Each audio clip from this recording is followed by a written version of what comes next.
आजच्या सत्रामध्ये पूर्वी या प्रकरणाच्या संदर्भामध्ये आपण काही विश्लेषण बघणार आहोत। आमच्या स्वामींचं अवस्थान डोमेग्राम या गावामध्ये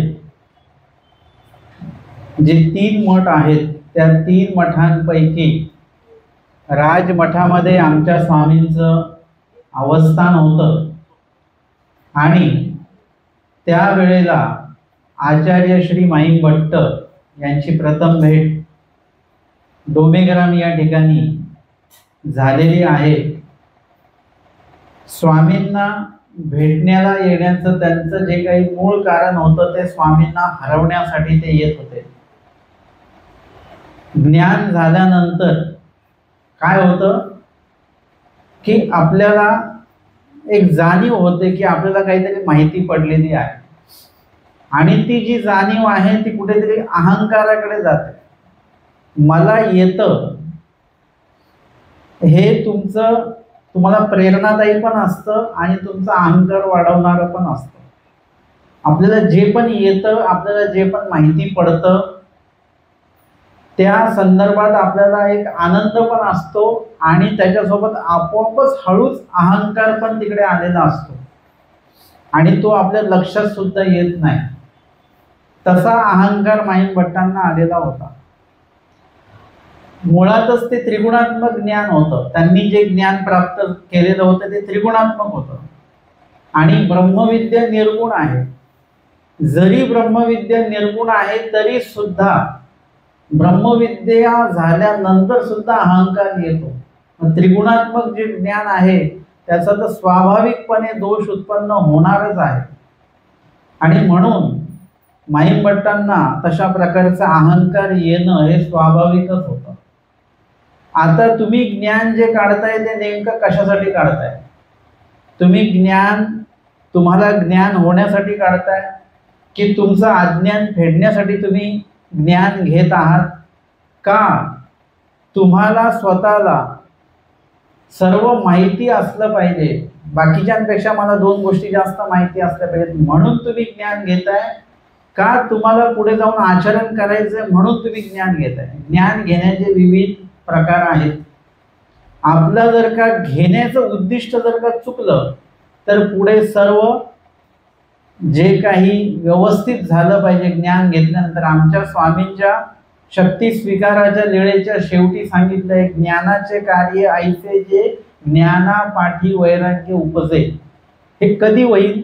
वैराग्य कधी उपजेल आणि अहंकार कधी उपजेल, मीपणा कधी उपजेल हे तुमच्या ज्ञान घेण्याच्या उद्दिष्टावर अवलंबून आहे। जशा उद्दिष्टाने तुम्ही ज्ञान घ्याल तशा प्रकारचा निफस तुमच्या ज्ञानाचा पुढे होणार आहे। म्हणून आमचे स्वामी सांगतात हे एका म्हणजे येथीचं ज्ञान सुद्धा एका मोचक आणि एका अमोचक आहे। ज्ञान दोघांनाही झालं, मग अमक्याला मोचक आणि अमक्याला अमोचक आहे, दोघांचं घेण्याचं उद्दिष्ट चुकलेलं आहे।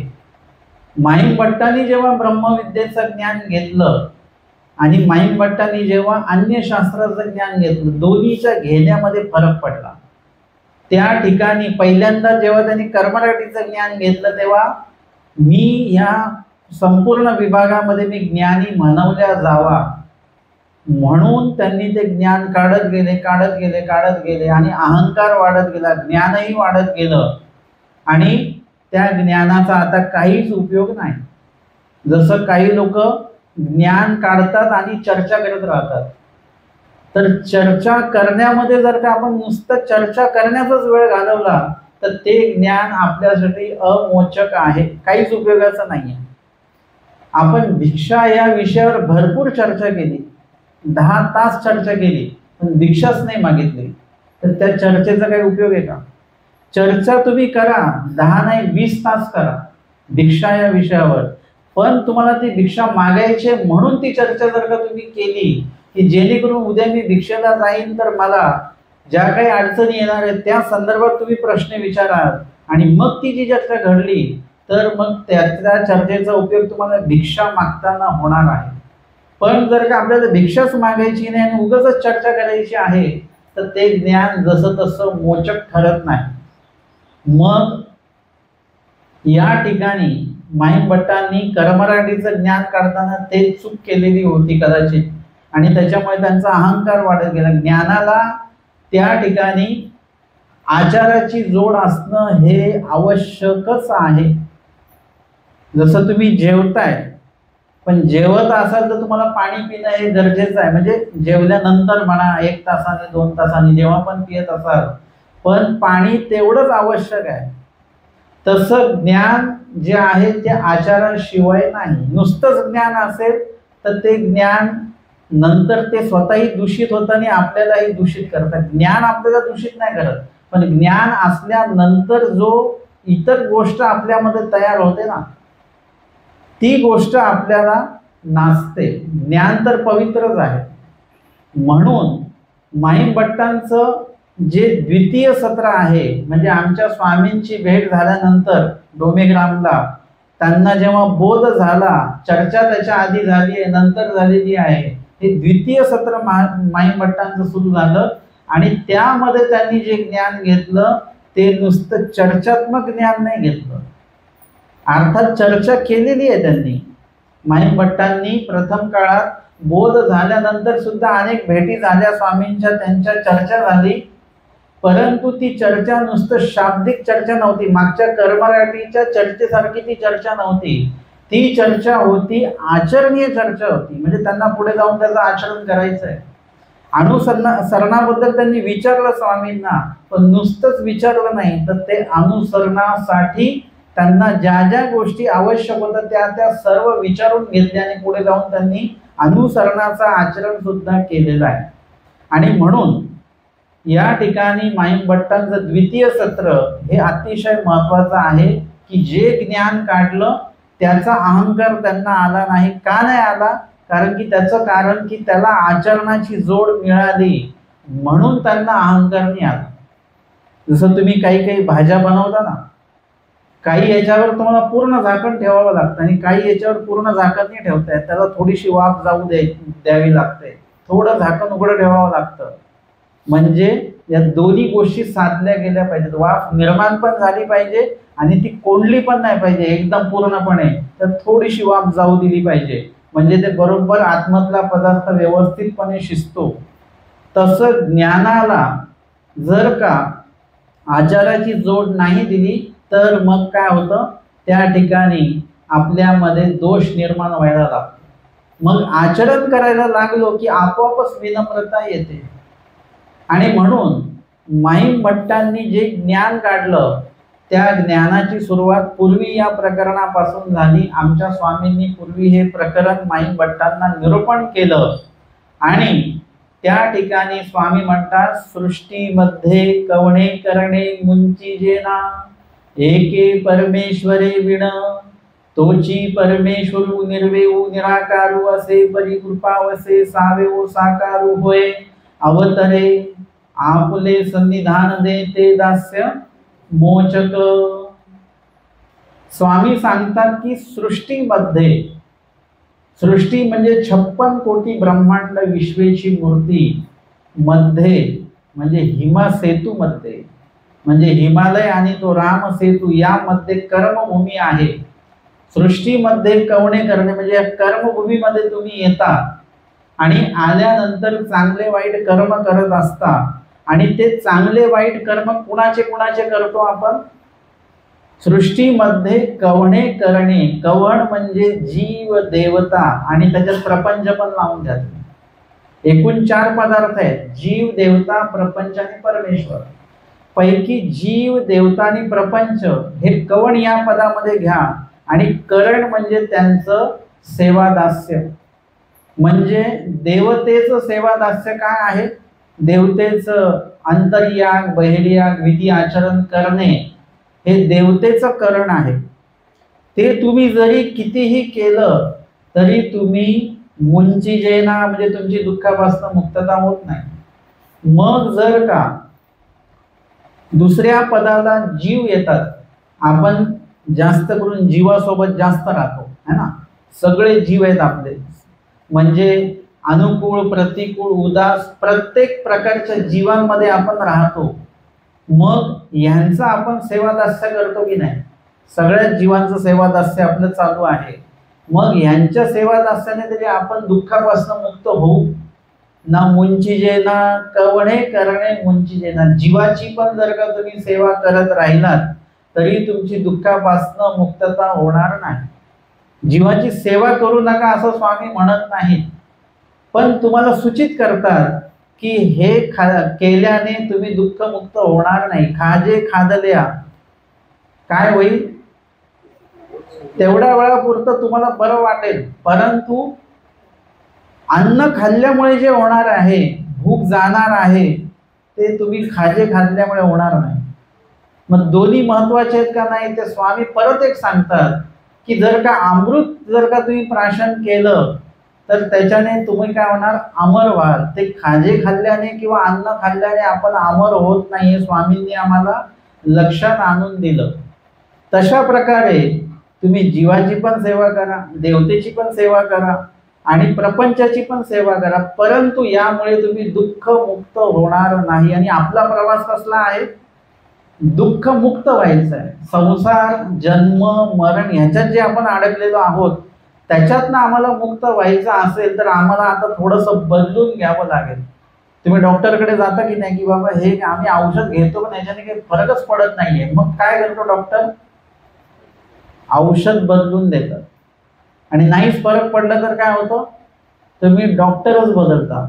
आता आपले 3 डॉक्टर आतापर्यंत आहे, जीव देवता प्रपंच, 3 डॉक्टरांकडे आपण नेहमी जात आलो अनंत सृष्टीपासनं, परंतु आतापर्यंत सुद्धा तुम्ही दुःखमुक्त झालेले नाहीत. मग आता आपल्या डॉक्टर बदलावं लागेल की नाही. मग ते डॉक्टर कोण आहेत, एके परमेश्वरे विन, म्हणजे त्या डॉक्टरकडे जावं लागेल तुम्हाला, परमेश्वराकडे जावं लागेल. म्हणजे इथे आपण पूर्वी या प्रकरणाचा अर्थ, सृष्टी म्हणजे 56 कोटी ब्रह्मांड, विश्वेची मूर्ती मध्ये म्हणजे हिमा सेतू मध्ये 5 शते कर्मभूमी, कवण म्हणजे जीव देवता प्रपंच, करण म्हणजे तयांचे साधन सेवादास्य, केल्याने मुंची जे ना, म्हणजे आपण दुःखापासून मुक्त होत नाही. आता सोपा अर्थ अजून एक, सृष्टी म्हणजे सृष्टीमध्ये म्हणजे जगामध्ये, माझा एक अर्थ आहे म्हणजे वास्तविक वर्गांसाठी, सृष्टीमध्ये म्हणजे जगामध्ये कवणे करणे, जीव देवता प्रपंचाची सेवादास्य जर का तुम्ही केलं तर तुमची दुःखापासून मुक्तता होत नाही. एके परमेश्वरे, एके परमेश्वर विन असं पण काही लोक म्हणतात, पण रवर तुम्हाला मात्रा द्यायची आहे. एके परमेश्वरे विन, वचन पाठांतर करायचं असेल तर काना मात्रा उकार हे बरोबर बोलले गेले पाहिजे.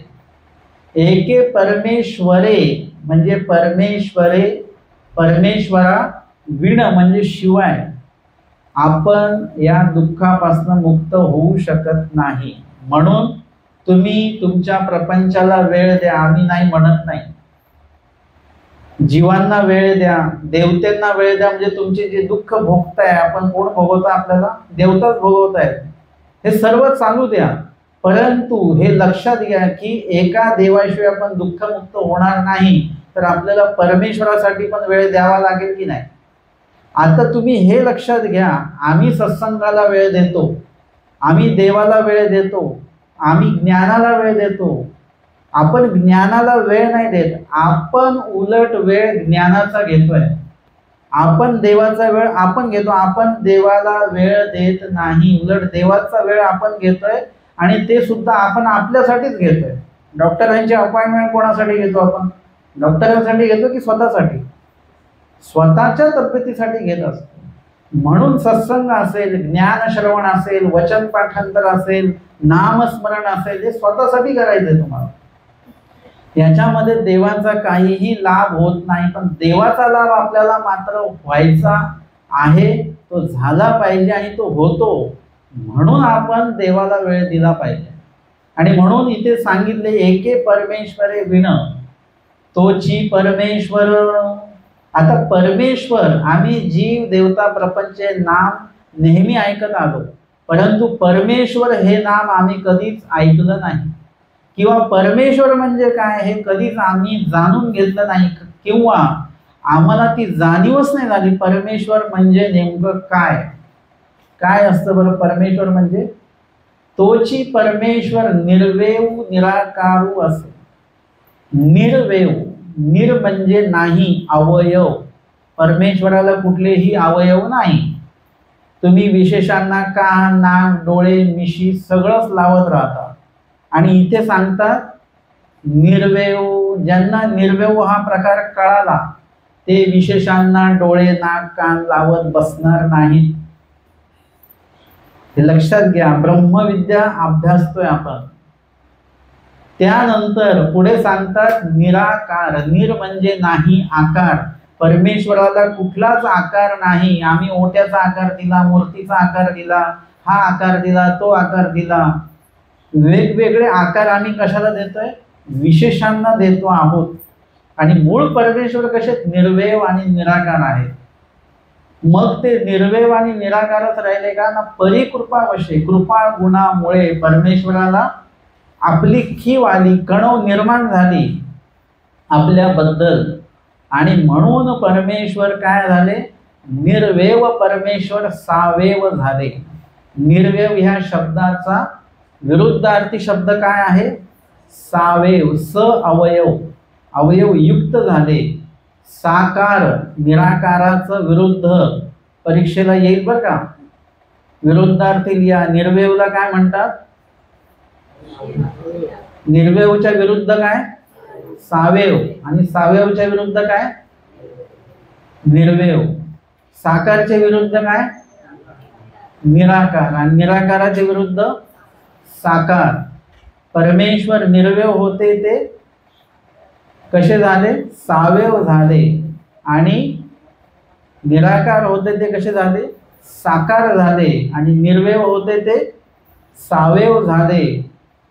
तोची परमेश्वर निर्वेव निराकार असे परिकृपा वसे. कृपा गुणामुळे परमेश्वर कसे आहेत? कृपा गुणाने. म्हणजे परमेश्वर दयाळू, मयाळू वगैरे असे आहेत. परमेश्वराचे जे गुण सांगितलेत त्याच्यामध्ये दोष नाही सांगितला. दोष नाही आहे. 8 गुण सांगितले आणि 8 गुण असून अजून असे अनंत गुण परमेश्वराकडे आहेत. म्हणून परमेश्वर गुणाचे निधी आहेत. त्यांच्याकडे दोष हा प्रकारच नाही आहे. म्हणून परमेश्वर कसे दयाळू, मयाळू, कृपाळू, कनवाळू. म्हणून त्यांना ऐन काही प्रकारे जीवाची दयाच येते. त्या बैलाला बांधलेलं होतं. स्वामींना ते विचारतात आम्ही याला सोडू का? स्वामी काही बोलत नाही. स्वामींना दया येत नाही. दयाळू परमेश्वर पण दया येत नाही का? आणि त्याची कर्मच तसे आहेत. परत विचारतात. आता स्वामींना दया येते, सोडा. का बरं? कारण की दयाळू परमेश्वर आहे. ते कुठून ना कुठून काय होणार? म्हणजे एखादी सुगरण बाई असते, तिने असं राई जिरं जरी टाकलं आणि फोडणी दिली तरी ती भाजी चविष्टच होते. तिने काही जरी असं टाकून जरी काहीतरी मिळवून तुम्हाला दिलं तरी ते चविष्टच होतं. तसं परमेश्वर आहेत. यांच्यामध्ये तो दया गुण जो आहे तो उद्भवणारच, तो पुढे येणारच, तो मागे राहूच शकत नाही. अशा प्रकारचं आहे की पूतना विष पाजायला आलेली आहे, परंतु तिला सुद्धा काय केलेलं आहे? सुखफळाला पाठवलेलं आहे. हे परमेश्वराचं दयाळू, मयाळू, कृपाळू, कनवाळू पण आहे. आणि त्याच गुणामुळे निर्वेव परमेश्वर सावेव झाले, निराकार परमेश्वर साकार झाले. परिकृपावसे, कृपा गुणामुळे तोची परमेश्वर सावेव साकार होतात. म्हणजे काय होतात? आणि पुढे काय शब्द आलेला आहे? अवतरे. सावेव साकार होय आणि मग अवतरे. आता हे तिन्ही गोष्टी वेगवेगळ्या कुठेतरी सांगितलेल्या आहेत. तसं पाहता सरळच आहे. परमेश्वर सावेव साकार होतात, अवतरतात या सृष्टीमध्ये. आणि अजून एक अर्थ आपण लावू शकतो. सावेव साकार होतात म्हणजे कच्छ होती, मच्छ होती. आणि अवतरे म्हणजे मनुष्य देहामध्ये अवतार घेतात. हे आपल्या लावण्यावर आहे. वांचून सरळ अर्थ आहे. देवाने सांगा सावेव साकार होतात, अवतार घेतात या सृष्टीवर. हा सरळ अर्थ आहे. आपण अजून हे करायचं की अवतरे म्हणजे मनुष्य देहामध्ये अवतार घेतात. कारण आत्ता आपल्याला स्त्रियांच्या मध्ये असलेल्या अवतारांचा आपल्याला आता उपयोग नाही. आम्हाला कोण अवतार पाहिजे? चालते बोलते परमेश्वर अवतार आम्हाला पाहिजे, जे आम्हाला ज्ञान देतील. म्हणून माहीम भट्टांना जेव्हा पंचकृष्ण निरूपण केलं तेव्हा प्रतीती कुठल्या अवताराला आली? 5व्या अवतार. कारण की ते चालते बोलते अवतार आहेत, ज्ञान देणारे अवतार आहेत, विद्यमान अवतार आहेत. म्हणून आमच्या स्वामींवर प्रतीती आलेली, म्हणून आम्हाला सुद्धा कसे अवतार पाहिजेत, चालते बोलते अवतार आम्हाला पाहिजे, जे बोलले पाहिजेत आमच्याशी, आम्ही त्यांच्याशी बोलू शकू, आमच्या अज्ञानाचं निरसन होईल, ज्ञानाची वृद्धी होईल. सर्वच परमेश्वर ज्ञान देऊ शकतात, हे पण लक्षात घ्या. स्त्रियांचे अवतार सुद्धा ज्ञान देऊ शकतात, हंस अवताराच्या माध्यमातून दिले गेलेले आहे. व्याघ्र वेशामध्ये पण ज्ञान देऊ शकतात, काही हरकत नाही. परंतु नियम असा आहे की आपण मनुष्य आहोत, तर आपण कोणाजवळ जाणार, मनुष्य देह रूपी जे परमेश्वराचा अवतार आहे त्याच ठिकाणी आपण थोडस कम्फर्टेबल असणार आहोत. आता व्याघ्र, आपण जरी म्हटलं व्याघ्र वेश म्हणजे आमच्या दत्तात्रय प्रभूंचा आहे, पण खरोखर जर का वाघ आला तर, किंवा यदा कदाचित व्याघ्र वेशात दत्तात्रय प्रभूच आले आपल्या समोर, तर थांबू का आपण तिथे? थांबणार नाही, आपण घाबरून जाऊ. म्हणून मनुष्य वेशामध्येच परमेश्वर आपल्या समोर येतात, म्हणून तिथेच म्हटलं अवतरे. आणि अवतरल्यानंतर काय करतात, आपुले सन्निधान दे. परमेश्वर आपलं सन्निधान देतात म्हणजे ज्ञान देतात. प्रत्येक जीवाला, लीळा चरित्रामध्ये ज्या पण जीवाकडे देव गेले किंवा जे पण जीव देवाकडे आले त्यांना देवाने काही ना काही दिलेलं आहे. ते चुकीचा चुना बनवलेला होता, त्यांना त्यांनी चुनी जाती निरूपण केले, पाषाण जाती निरूपण आहे, घोडे जाती निरूपण आहे. म्हणजे त्यांना त्या त्या पद्धतीचं ज्ञान दिलं. जे ब्रह्मविद्येला अधिकारी जीव आहेत त्यांना ब्रह्मविद्येचं ज्ञान दिलं गेलं. म्हणजे लीळा चरित्रामध्ये तुम्हाला असे स्तर बघायला मिळतील, प्रत्येक जण वेगवेगळ्या स्तराचा आहे. जसं मंदिरात येतात वास्तुशांती कशी करायची, मग त्यांना ते सांगितलं जातं असं असं करा. मग ते बाबा असं असं आहे आम्ही खेटी केली, त्यामुळे त्याचा उपाय कसा करायचा त्यांना मग त्या पद्धतीने सांग, कारण की ते त्याच कॅटेगरीतले आहेत. प्रत्येक जणांचा स्तर आहे तो. कोणी म्हणतं हे कसं करायचं, कोणी म्हणतं ते कसं करायचं, कुणीतरी येतं आणि ते म्हणतात की बाबा आम्ही अभ्यास कसा करायचा आम्हाला ते सांगा. मग लक्षात येतं हा ही व्यक्ती आहे, की या व्यक्तीला कुठेतरी जाणीव झाली की आपल्याला आता ब्रह्मविद्येचं अध्ययन करायचं आहे. मग त्यांच्यासाठी ते सांगितल्या जातं. मग इथे माहीम भट्टांना सुद्धा या ठिकाणी त्या गोष्टीसाठी स्वामींनी तयार केलेलं आहे. त्यांचे दोष सगळे घालवून टाकले. आता त्यांच्या लक्षात आलं की आपल्याकडे जे होतं ते ज्ञान आपल्या काहीच उपयोगाचं नाहीये, दुःखमुक्त करणारं नाहीये. मग असं कुठलं ज्ञान आहे याविषयी चर्चा झाली आणि मग माहीम भट्ट निरअहंकार झाले आणि मग स्वामींनी त्यांना पूर्वी या प्रकरणाचं निरूपण केलं आणि ज्ञान दिलेलं आहे. याला म्हणतात आपले सन्निधान दे, म्हणजे आपलं ज्ञान त्या जीवाला देतात. आमच्या स्वामींच्या संपर्कात एक तो रागवलेला म्हैसा आला, तो शांत होऊन गेला, स्वामींनी बघितलं. किंवा त्या दोन म्हैसांचं ते सुरू होतं, स्वामींनी अवलोकन केलं, शांत झाले. वाघीण आली रागामध्ये आहे, परंतु स्वामींनी अवलोकन केलं, शांत होऊन गेलेली आहे. असे अनेक उदाहरणं लीळा चरित्रामध्ये आम्हाला बघायला मिळतात. म्हणजे स्वामींच्या संपर्कात जे येतात ते व्यक्ती कशा होतात, राजस असतील तामस असतील तर ते सात्विक होतात. पण सगळेच होतात का ना, जे अनुकूल आहेत कणवेचे आहेत ते होतात, काही लोक प्रतिकूल आहेत ते होतच नाहीत. मग आपले सन्निधान दे, परमेश्वर जे सन्निधान देतात ते आपण घेतलं पण पाहिजे. आपण फक्त काय घेतला, उपदेशच घेतला, फक्त सन्निधान अजूनही घेतलं नाही. आपण जेव्हा सन्निधान घेऊ त्यावेळेला आपल्याला कळेल की काय काय कमी आहे. तुम्ही जेव्हा जेवायला बसता, तुम्ही बसल्यानंतर जेव्हा ताटात वाढ होते मग तुम्हाला कळायला लागतं की आपल्या ताटात काय काय वाढलेलं नाहीये. यासाठी तुम्हाला आधी जेवणाचे पदार्थ काय काय बनवलेत हे आधी माहिती असलं पाहिजे की नाही. काही लोक माहिती काढतात काय आज मेनू, मग ते सांगतात डाळ भात भाजी चपाती आणि बुंदी आहे. आता आपल्या ताटात सगळं आलं, आपण जेवायला बुंदीच नाही आली, लगेच आपण हे करतो की नोट करतो की बुंदी नाहीये मला वाढलेली. तसं तुम्हाला जीव देवता प्रपंच आणि परमेश्वर या चारही पदार्थांचं ज्ञान या ब्रह्मविद्येत सांगितलं. हे आधी आपल्याला माहिती असलं पाहिजे. मग आता आपण तपासायचं की मला जीवाचं ज्ञान आहे का, देवतेचं ज्ञान आहे का. प्रपंचाचं ज्ञान आहे का, परमेश्वराचं ज्ञान आहे का, हे आपण तपासलं पाहिजे. मग कळालं की आपल्याला सगळंच ज्ञान झालं, पण परमेश्वराचं ज्ञान अजून आपल्याला झालेलं नाही. मग ते झालं पाहिजे, मग त्याचे प्रयत्न तुम्ही करा. जो पदार्थ नाही त्याची लगेच मागणी करता तुम्ही, तसं ज्या पदार्थाचं ज्ञान आम्हाला नाही आहे त्या पदार्थाच्या ज्ञानाकडे आपण लगेच ओढलो गेलो पाहिजे. आपल्याला जाणीव झाली पाहिजे की आपलं सूत्रपाठ प्रकरण पाठांतर आहे का. पहिला प्रश्न हा पडला पाहिजे. जसं उपदेश घेतला का, जुने लोक जे होते ना, उपदेशी आहात का तुम्ही, आता ते म्हणतात हो आम्ही उपदेशी आहोत. कारण की दंडवत करणं, देवपूजा करणं सगळ्यांना माहिती आहे. कोणी पण यायचं मंदिरात, देवपूजा करायची, दंडवत करायचा, चहा पाणी मिळतो, जेवायलाही मिळतं वगैरे वगैरे. म्हणून पंथीया म्हणजे ज्यांनी पंथ घेतले नाही अशी पण लोक येतात आवर्जून अशी. मग जुने लोक त्यांना कसे ओळखायचे, उपदेश घेतला का, हो. कोणाचा घेतला, आमच्या बाबांचा, बाबांचंही नाव पाठांतर असतं, नाम सांग.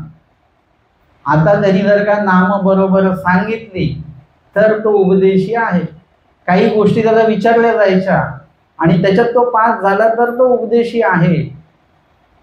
तसं आता आम्ही उपदेशी तर झालेलो आहोत. आता आपल्याला पुढचे प्रश्न स्वतःला पडले पाहिजेत. तुम्ही तुमचं ज्ञान असतं तुम्ही स्वतः वाढवायचं आहे. आम्ही जर का तुम्हाला विचारलं कोणाला पण पाठ आहे का युग धर्म, आणि तुमचा पाठ नसेल तर काय होईल, 4 लोकात अपमान होईल की नाही.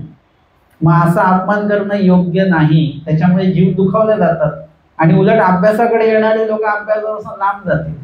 मग हे मूल्यमापन आपणच करायचं की माझं पूर्वी पाठ आहे का, त्याचे अर्थ पाठ आहेत का, किंवा युग धर्म पाठ आहे का, विद्यामार्ग पाठांतर आहे का, किंवा उद्धरण प्रकरण माझं पाठांतर आहे का. हे जेव्हा तुम्ही पाठांतर कराल, त्याचे अर्थ पाठ कराल, तेव्हा तुम्हाला तुमचा मानव पंथातला प्रवास काय चालू आहे हे तुम्हाला कळेल. तुम्ही नेमके कुठे आहात आणि कुठे असले पाहिजे हे तुम्हाला तेव्हा कळेल. आणि मग जो तुमचा प्रवास सुरू होईल तो माहीमभट्टांसारखा प्रवास सुरू होईल. माहीमभट्टांच्या लक्षात आलं की माझ्याकडे एवढं ज्ञान आहे पण काहीच कामाचं नाही. अर्जुन सगळं सामुग्रीवंत, सगळी सामुग्री स्वामी समर्थांनी दाखवली तिकडे, नुसते प्रश्न प्रश्न प्रश्न. आणि मग लक्षात आलं की माझ्याकडे एवढं माहिती आहे तरी ते काहीच उपयोगाचं नाहीये. अर्जुन सगळं सामुग्रीवंत, परंतु ब्रह्मविद्या नावाची गोष्ट त्यांच्याकडे नसल्यामुळे ती सगळं सामुग्री काहीच कामाची येत नाही. आमचे स्वामी सांगतात की सगळं सामुग्री जी आहे ती परित्यजोनी, ठेवून द्या बाजूला, इथे त्याचं काहीच काम नाही. इथली सामुग्री वेगळी आहे. ब्रह्मविद्येची ईश्वरोक्त जी सामुग्री आहे ती घ्या. शोक्ती, शास्त्रोक्ती, लोकोक्तीची सामुग्री इथे काहीच उपयोगाची नाही. उलट ती तुमच्या ईश्वरोक्त सामुग्रीला अडचण ठरणार आहे. जसं ते मी उदाहरण देतो, पुरणपोळी खायची असेल तर आपण त्या दिवशी नाश्ता करतो का, आपण आवर्जून पोट रिकामा ठेवतो. आपण महत्व प्राधान्य पुरणपोळीला देतो. परंतु त्याऐवजी तुम्ही दुसरे पदार्थ खाल्ले तर काय होईल, ते दुसरे पदार्थ पुरणपोळी खाण्याला अडचण करतील. पुरणपोळी पाहिजे तशी खाता नाही येणार तुम्हाला. तशी इतर जी सामुग्री आहे ती मध्ये मध्ये येत राहिली तर ब्रह्मविद्येची सामुग्री तुम्हाला घेता येणार नाही. प्रपंच सगळ्यांच्याच मागे आहे, परंतु तो प्रपंच करून सुद्धा अनेक वास्तविक वर्ग जे आहेत, उपदेशी वर्ग जे आहेत, ते चतुर्विध स्मरण करतात. का करतात, कारण की त्यांना निर्वेद, अनुताप, अनुशोच अर्थ माहिती आहे. हे चतुर्विध दुःख त्याच्यामध्ये येतं. नाम, लीळा, मूर्ती, चेष्टा त्यांना माहिती आहे. आता आपण मूल्यमापन करायचं की आम्ही किती लोक नाम, लीळा, मूर्ती, चेष्टा असं चतुर्विध स्मरण करतो आम्ही. हे तुम्ही तुमचं मूल्यमापन करायचं. निर्वेद, अनुताप, अनुशोच अर्थ त्याच्यामध्ये येते का हे त्याच्यामध्ये बघा. रोज आम्ही फुलं वाहतो आहो देवाला, रोज नंदादीप लावतो, हे ठीक आहे, सगळं एका बाजूला राहू द्या. हे मोक्षाला तुम्हाला काही उपयोगी येणार नाही. चालू ठेवा, हे फुलं वाहनं चालू ठेवा, नंदादीप लावा, सगळं करा, परंतु याच्याने मोक्ष होणार नाही हे लक्षात घ्या. मोक्षासाठी तुम्हाला चतुर्विध दुःखेची चतुर्विध स्मरण हे करणं गरजेचं आहे. हे आहे आपुले सन्निधान दे. हे परमेश्वराच्या सन्निधानात गेल्याशिवाय या गोष्टी कळत नाहीत. आमचे भट्टोबासाठी जेव्हा असन्निधानात जातात म्हणजे स्वामींच्या सन्निधानीच आहेत, ज्ञानाचं आचरणच करतात, परंतु कदाकाळी जेव्हा ते जेव्हा चुकतात तेव्हा ते संविधानाच्या बाहेर गेलेले असतात. ते जेव्हा अन्यवार्ता करतात, स्वामी त्यांच्यावर रागवतात, शिक्षा पण करतात, किंवा ते अन्नाबद्दल काही बोलतात तेव्हा सुद्धा स्वामी शिक्षा पण करतात. कांगा ऐसे म्हणाल, म्हणजे त्यांना स्वामी संविधानाच्या बाहेर जाऊ देत नाही. संविधान हे तुम्हाला कधीही निरअहंकार ठेवतं.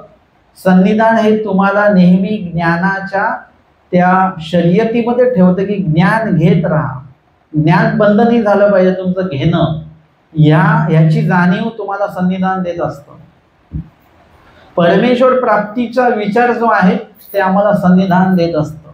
तुम्ही स्मरणात असाल तर तुम्हाला सदैव ईश्वराची अप्राप्ती व्हावे आणि त्याद्वारेच परमेश्वराला आम्ही प्राप्त करू शकतो, ही जाणीव आम्हाला संविधान देत असतं. म्हणून ते संविधान जे आहे परमेश्वर देतात, ती जाणीव त्या जीवाला देत असतात. आणि म्हणून लीळा चरित्रामध्ये तुम्हाला अनेक लोक स्वामींकडे आलेले दिसतील, पण प्रत्येक जण संविधानात राहिलेत असं नाही. मार्कंड राहिले, काळबोटे राहिले, सारक पंडित राहिले, परंतु ते संविधानी नाही राहिले. श्री मूर्तीच्या संविधानी राहिले, पण श्री मूर्तीच्या विधीच्या संविधानी ते राहिले नाही. ते तर माईन भट्टच राहिले, भट्टोबासच राहिले, चांगदेव भट राहिले, बाईसा राहिल्या, महादाईसा राहिल्या, मोजकेच लोक आहेत. सगळे लोक संविधानी नाही राहिले. आता हे कशासाठी ऐकायचं आहे की याच्यावरून आपण ठरवायचं की आपण संविधानात आहोत का असंविधानात आहोत. पूर्वी प्रकरणच आहे. पूर्वी प्रकरणामध्ये सर्व प्रकरण समाविष्ट आहेत. आचार, आचारमाळिका, विचार, विचारमाळिका, दृष्टांत सगळं काय आहे. आणि परमेश्वर पूर्वी कसे होते आणि मग ते कसे या ठिकाणी अवतीर्ण झाले हा पण विषय त्याच्यामध्ये सांगितलेला. बीज आहे त्याच्यामध्ये, सकळ ब्रह्मविद्येचं बीज त्याच्यामध्ये आहे. चारही पदार्थांचं बीज एका पूर्वी प्रकरणामध्ये आहे. असं ते पूर्वी प्रकरण आहे. आणि त्या पूर्वी प्रकरणात सांगितलं की आपले संविधान दे, म्हणजे परमेश्वर संविधान देतात म्हणजे काय देतात, ज्ञान देतात. आपल्याकडे परमेश्वराचे जे काही अवतार झालेले आहेत त्यापैकी एका अवताराच्या आम्ही जवळ आहोत, त्याला संविधान म्हणत नाही. त्या अवताराचा विशेष आमच्या जवळ आहे, त्या अवतारांचा प्रसाद आमच्या जवळ आहे, किंवा त्या अवताराच्या स्थानाजवळच आम्ही राहतो, तरी सुद्धा आम्ही संविधानी नाहीत. संविधानी असणं याच्यासाठी तुम्हाला काहीतरी अजून प्रक्रिया करावी लागते बरं का. अजून काहीतरी करावं लागतं. आपण शाळेच्या आसपास फिरतो म्हणजे आपण शाळेत असतो का ना. शाळेसाठी तुम्हाला काहीतरी ऍडमिशन वगैरे या सगळ्या गोष्टी कराव्या लागतात. ऍडमिशन घेऊन परत अभ्यास करावा लागतो.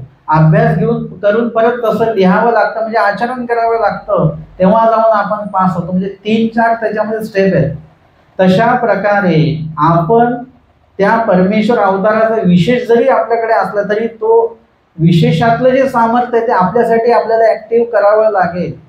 प्रसाद आहे, परंतु प्रसाद वंदन केल्याने कृपा आपल्या कामी आली पाहिजे ना. कृपा आपल्यासाठी कार्यरूप झाली पाहिजे. त्या प्रसादातली किंवा विशेषातली ती कधी होईल, जेव्हा तुम्ही लीळायुक्त प्रसाद वंदन कराल, लीळायुक्त विशेष वंदन कराल, लीळायुक्त स्थान वंदन कराल आणि लीळायुक्त तुम्ही नामस्मरण कराल, तरच ते कार्य तुमच्यासाठी कार्यरूप होतील आणि ते केल्याचा उपयोग होईल. म्हणून इथे काय आहे, आपले संविधान दे. ह्या संविधानात तुम्ही एकदा आलात की तुम्हाला कुठली गोष्ट कशी काय करायची आहे ते बरोबर लक्षात येतं. आता तुम्ही हिवाळ्यात पापड बनवता का? हिवाळ्यात पापड बनवतात का? कधी बनवता? उन्हाळ्यातच. म्हणजे तुम्हाला ते माहिती आहे की कधी काय करायचंय. कशामुळे कळालं की तुम्हाला त्या संदर्भातलं ज्ञान आहे. तसं परमेश्वर प्राप्त करायचं असेल तर ते कसं करावं लागेल, तर त्यासाठी संविधानातच जावं लागेल. म्हणजे जे जे परमेश्वराने ज्ञान दिलेलं आहे त्या त्या ज्ञानाच्या संपर्कात जावं लागेल. आणि मग ते दास्य मोचक, मग त्या ज्ञानामध्ये जे सांगितलं हे फक्त माहिती झाली. बघा, नुसतंच तुम्ही जीव देवता प्रपंचाची सेवा दास्य करणं सोडलं, त्यागलं म्हणून मोक्ष होणार नाही. किंवा तुम्हाला नुसतं कळालं की परमेश्वराचं ज्ञान मोचक आहे, नुसतं कळाल्याने सुद्धा तुम्हाला मोक्ष होत नाही. किंवा तुम्हाला परमेश्वराचं ज्ञान झालं, पाचीस्थळाचं ज्ञान झालं, तरी सुद्धा तुम्हाला मोक्ष होत नाही. आमचे स्वामी काय सांगतात, आपले संविधान दे, म्हणजे दिलं संविधान तरीही जीवाला मोक्ष होणे नाही. मोक्ष व्हायसाठी काय करावं लागेल, ते दास्य मोचक, ते दास्य करावं लागेल. त्या ज्ञानामध्ये जे जे काही तुम्हाला विधी आचरण सांगितलं, निषेध आचरण सांगितले, निषेध जे टाळायचे आहेत, विधी जे पाळायचे आहेत, हे बरोबर सगळ्या गोष्टी तुम्ही जर का केल्या तर काय होईल, ते दास्य, ते जे परमेश्वराचं म्हणितले करण, याचा अर्थ काय लावतात मार्गामध्ये, ते दास्य म्हणजे म्हणितले करण. बघा एक एक शब्दाचा अर्थ काय लावलेला आहे, बरोबर चपखल तो अर्थ त्या ठिकाणी त्या शब्दाला बसतो, तो आपल्या क्रियेमध्ये पण उतरला पाहिजे. म्हणितले करण. एकीकडे स्वामींनी काय सांगितलंय, येथोनी म्हणितले कीजे, हे तर स्पष्ट सांगितलेलं आहे. त्याचाच आधार घेऊन इथे अर्थ केला जातोय की म्हणितले करण जर का तुम्ही केलं तर ते दास्य मोचक, म्हणजे तरच तो ते जे विधी तुम्ही करताय तो विधी तुम्हाला दुःख मुक्त करणारा आहे. निळभट्टांनी जो विधी केला तो कसा आहे, म्हणितले करण्यामधला आहे. म्हणितले करण त्यांचं सुरू आहे. स्तुती सुद्धा म्हणितले करण मध्येच येते. म्हणजे निरंतर परमेश्वराला आठवा, दुःखात असाल तर जास्त आठवा, दुःख विसरा आणि देवालाच आठवा. हा परमेश्वराचा विहित विधी केल्यामुळे ते दुःख मुक्त होऊन गेलेले आहे. आमच्या स्वामी भटोबासांना दगड व्हायला सांगितले, ते पाषाण वाहता वाहनं हे काय आहे, विहित विधी, म्हणितले करण या पदामध्ये, तर दुःखमुक्त झाले ना मग भटोबास. म्हणजे स्वामींनी जे जे सांगितलं संविधानामध्ये ते तो विधी ज्यांनी ज्यांनी केला ते ते त्या त्या दुःखापासनं मुक्त मुक्त मुक्त होत गेले. तसंच आहे की आपल्याला म्हणितले करण करायचे आहे. आता मधल्या काळामध्ये मी काही लहान लहान असे काही संवादात्मक रेकॉर्डिंग्सने मी पाठवतो आहे. फुलांच्या संदर्भामध्ये मी पाठवलं. कोणीतरी म्हटलं की काय ते सागरदादा म्हणतात फुलं लावा, व्हायचे नाहीत. असं असतं का म्हणे, कुठे परंपरेत फुलं वाहतात, बाईचा फुलं वाहत होत्या, ते सर्व ठीक आहे, परंतु म्हणितले करण मध्ये येतात का फुलं? 1.25 लाख फुलं नाही. त्याच्यामध्ये सांगितलेलं आहे. एकाने मी त्याचं हे ठेवलं की आपण कोणतं फुल व्हावं. कुणीतरी विचारलं, बाबा कुठलं फुल व्हायचं, तुम्ही सांगितलंच नाही. त्यांनी त्या दृष्टीने बघितलं की बाबा चाफ्याचं फुल व्हायला सांगतात की गुलाबाचं फुल व्हायला सांगतात, परंतु चक्रधर स्वामींनी सांगितलं की पुष्प एक वाहिजे. म्हणजे काय, 5 फुलं का नाही सांगितले देवाने? 5 अवतार आहेत तर एकच फुल का सांगितलं? तर आमच्याकडे एकच फुल आहे आणि ते म्हणजे आमचा जन्म आहे, तो आम्हाला देता आला पाहिजे. हे आहे म्हणितले करण. आपण भरपूर फुलं वाहिले, म्हणितले करणामध्ये येत नाही, पण एक फुल आपलं जन्मरूपी जर का वाहिलं तर हे म्हणितले करणामध्ये येतं. तुम्ही खूप दिवे लावले, म्हणितले करणामध्ये कुठेच येत नाही. परंतु पोळल्या सुन्यापरी असावे म्हणून निर्वेद अनुताप अनुशोच अर्थपूर्वक आपलं अंतकरण जर का आपण जाळलं तर हे म्हणितले करणामध्ये ते येतं. ते जर का तुम्ही केलं तर दास्य मोचक, भरपूर दिवे लावून मोक्ष होणार नाही. असं असतं तर मी आलो असतो का प्रवचनाला?